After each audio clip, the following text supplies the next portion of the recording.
1261 Ribbons Road. This is Christian with Tad Lock Roofing doing an inspection.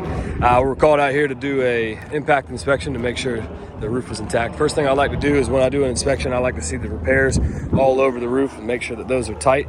They are adhered down and sealed correctly. Everything looks good. Impact wise, we're going to be looking at very minimal impact. The things that I did see, we've got what this could be as an impact. You can see the fibers and the fiberglass showing through. It's got the circle mark.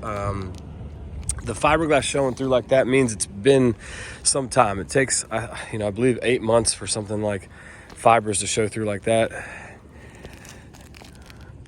As well as the scattered impact damage, if you could call it that, there's not that much. You're looking for something that's going to be 25% damaged. You would need coverage over at least 2 main slopes and some collateral. I'm not finding the collateral I need, where you have a lot of impact damage on the box fence.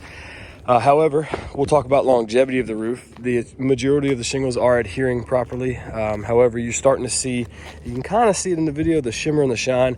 That's the actual fibers and fiberglass bleeding through. You can see the deterioration of the age of the shingle coming into effect and the brittleness starting to show through. As for impact damage, very, very scarce. But longevity of the roof, you should be able to make it again, at least through the rest of the year, possibly next year with moderate storm conditions. I wanted to point out again that these pipe boots, all the repairs are holding to. When I mean adhesive loss, I look for things that possibly you could have where wind would come up here and snap that. They did use felt on this repair. It looks like, yeah, we don't use felt. We would use a peel and stick on that just to give you a peace of mind. But little things like this, not detrimental to the roof. However, they are scattered throughout the roof.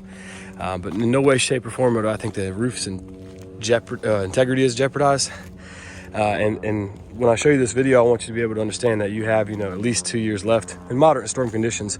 Adhesive still holding on to the shingles like this, and I'm not even in cougar paws today. So if you want to talk about granule depletion, where the roof would be actually slick, mainly from this area over here is where I had some trouble walking, but only because the roof is starting to show its age. I do appreciate it and look forward to sharing this with you shortly.